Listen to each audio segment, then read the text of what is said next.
I get a high blood pressure when you call my name. Good morning, good evening, good afternoon, everybody. Happy June 11th. This wonderful day here in Chicagoland. Jay's Chronicles back at you again.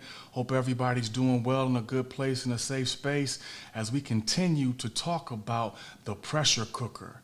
Yesterday we talked about fear pressure. Today we're going to talk about blood pressure. And many of you may know about blood pressure. It's called the silent killer.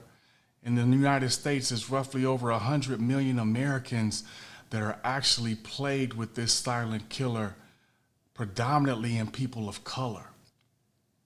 And for what reasons? Hypertension, poor diet, poor health, poor habits. High blood pressure is definitely prevalent across the globe. But we're not here to really talk about that today. I enjoy talking about health. It's very important, but I want to talk about another high blood pressure that I think is really paramount right now. And when I thought about speaking about this topic today, I thought it dovetailed nicely into the situation that we're currently in. So I want you to transition and think about blood pressure, high blood pressure in a different way. And I want you to think about the blood that's been pressed to get us to where we are today. As we think about the lives that have recently been lost, but also the lives over the past few centuries that have been lost due to racial discrimination, due to inequality, due to poverty, across all races and gender, a lot of blood has been pressed to get us to where we are today. And I think there's some recognition that we have to give to that in terms of how we live our lives. The blood that has been pressed for us to get here today is very high. And we know that blood pumps through our veins, but we don't want that blood that's been pressed to be in vain. Do you understand what I'm saying?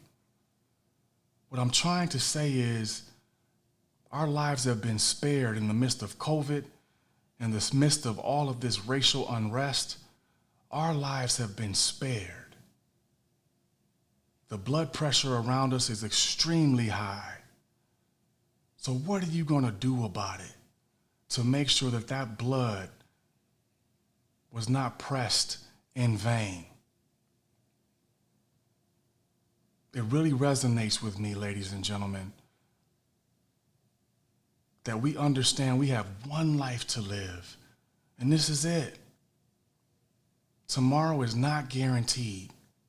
So with that being said, I want you to use that pressure, that high blood that's been pressed, to create you into a diamond. Not sure if you ever saw the movie Blood Diamond. It was a movie with Leonardo DiCaprio, really good movie. But it talked about how in Africa, Africans mined these diamond mines. And they were really enslaved to mine these mines for smuggling. So the smugglers would come over and collect these diamonds. And lots of bodies were spared because of this one precious diamond. And in order for the smugglers to get the diamonds to their destination, they had to use a lamb.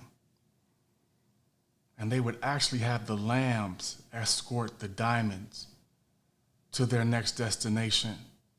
And actually, the blood of the lambs carried the diamonds for the smugglers to their next destination. And not to get too spiritual or biblical on you, but think about that. The blood of the lamb carried the diamonds to get to their next destination. We say pressure also creates diamonds. The blood of those that have been pressed are carrying the diamonds for us to get to the next destination. Do you see that? Let's make sure it was not in vain. Let's make sure it was not in vain. I hope you think about this message. Hope you think about there's a lot of messages within these messages. But I hope it resonates with you, how we can use pressure, how we have to use pressure to make sure we get to our next destination, to make sure that the diamonds that we are get to the next destination, and the blood that's been pressed will not be in vain. I love you. I hope you get you some. I hope you recognize you're a diamond. And we're going to use this high blood pressure to get us to the next destination. Take care, everybody.